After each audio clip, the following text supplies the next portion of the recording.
Alors voilà, donc j'ai installé un arrosage goutte à goutte ici sur tout le potager extérieur qui est sous abri maintenant depuis peu. Et donc je profite de l'installation, enfin de la fin de l'installation, il me reste ici le carré potager, le système d'arrosage de goutte à goutte pour vous expliquer un petit peu ma petite installation. Voilà, donc tout d'abord je rappelle les avantages d'un arrosage goutte à goutte. Ça évite surtout la corvée de l'arrosage quand on a des grandes surfaces de potager arrosé. Encore plus quand c'est sous serre ou sous abri. Et puis, si vous avez un programmateur, c'est encore mieux. On peut partir en vacances tranquillement sans se soucier de l'arrosage. Et aussi, l'avantage forcément, c'est qu'on peut arroser directement au pied des plants.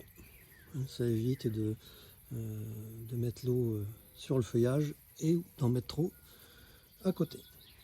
Bon, principal inconvénient, mis à part le temps d'installation, c'est forcément le coût d'acquisition, qui n'est pas forcément élevé à l'unité, mais quand on a des grandes surfaces à irriguer, ça peut vite chiffrer à quelques centaines d'euros. Voilà, donc je vais vous montrer un petit peu tout le matériel qu'on a besoin. C'est parti. Alors en premier lieu, il y a les tuyaux. Donc il y a deux sortes de tuyaux. Il y a les tuyaux plus gros, on voit ici, qui sont de 16 mm de diamètre, qui servent pour le réseau principal, je dirais. Donc moi de mon côté, pour les plants de tomates, en général, je fais pour alimenter 3 rangées de plants. Donc avec le tuyau principal et les petits tuyaux de 6 mm qui vont directement au pied des plants. Voilà, donc deux sortes de tuyaux, comme je vous le disais. Donc les tuyaux 16 mm et les tuyaux de 4 mm ici, vous voyez, marque Geolia. On a besoin également, vous voyez ici, de raccords en tout genre, à la fois pour le réseau principal. Donc on a des coudes, on a des T pour pouvoir installer le réseau principal où on veut.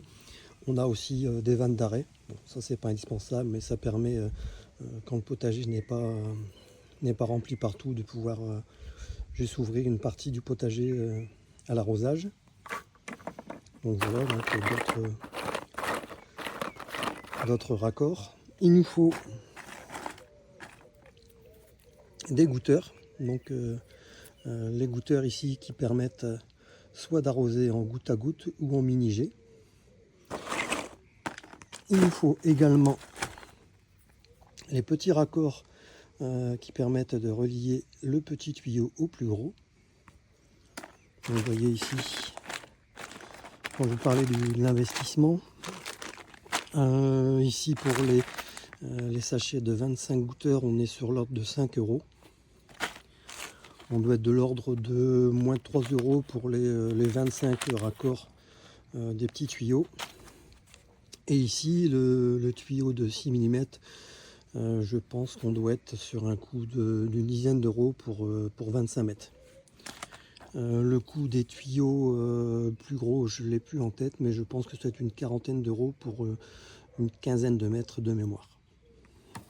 Voilà, et puis l'outil indispensable, celui qui permet de perforer le tuyau principal pour y insérer les raccords. Et puis, dernier élément important ici, que j'utilise aussi, des piquets de fixation pour maintenir le goutteur au pied du plant. Vous voyez, comme ceci. Voilà. Donc je vais vous montrer un peu comment ça fonctionne pour les installer. C'est pas compliqué. Alors voilà, donc on va installer un petit bout ensemble. Donc déjà, après l'installation du tuyau principal, je vous le disais, le tuyau secondaire de 6 mm. Donc voilà, donc moi je vous conseille, c'est de ne pas prendre un morceau trop court. Ça permet, quand vous replantez l'année suivante, si vous ne plantez pas au même endroit, d'avoir un peu de marge de manœuvre, pour pas être trop court. Donc voilà, donc à une extrémité, on met ici le raccord, qu'on pousse bien jusqu'au fond, sans le casser. Donc voilà, donc je vous le disais, le matériel que j'ai acheté, moi, marque en grande surface de jardinage, que vous connaissez tous, avec les tarifs que je vous ai indiqués. On peut les trouver sur Amazon à des tarifs plus abordables, mais d'une qualité beaucoup moins importante. Voilà, de l'autre côté, on y installe le goutteur. Vous voyez, de la même façon. Avec délicatesse, en évitant de le casser. Comme je vous le disais, sur les Amazon en grande quantité, en général, la qualité n'est pas forcément la même et ça casse souvent ici. Voilà, donc là, on met bien nos bouts. Donc voilà.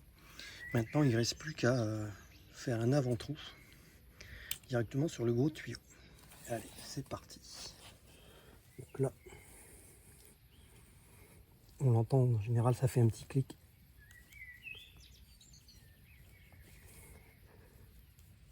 Voilà, vous voyez. Donc voilà, là c'est fait. On va pouvoir y insérer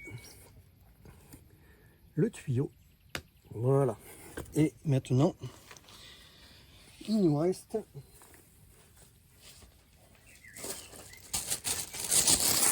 les piquets de fixation. Donc voilà, comme je vous le disais ici, avoir un peu de mou, c'est pas plus mal. Et donc, je positionne toujours comme ça vers l'extérieur pour pouvoir le planter directement au pied. Voilà, vous voyez. Bon, on peut le mettre de ce côté-là, directement au pied de la plante. Voilà. Voilà, donc ce qui est important aussi, c'est ici, vous voyez, le raccord entre le tuyau d'arrosage classique et les tuyaux d'arrosage goutte à goutte. Donc voilà l'installation. Donc voilà, vous voyez ici sur mon installation, j'ai mis une nourricière. Donc ici vous voyez l'arrivée principale de l'eau. Une nourricière qui répartit ici l'arrosage automatique à l'intérieur de la serre. Et ici l'arrivée de l'arrosage automatique sous la pergola du potager à côté. Et le tout est alimenté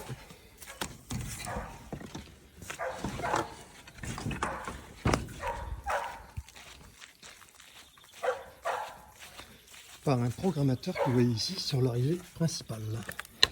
Programmateur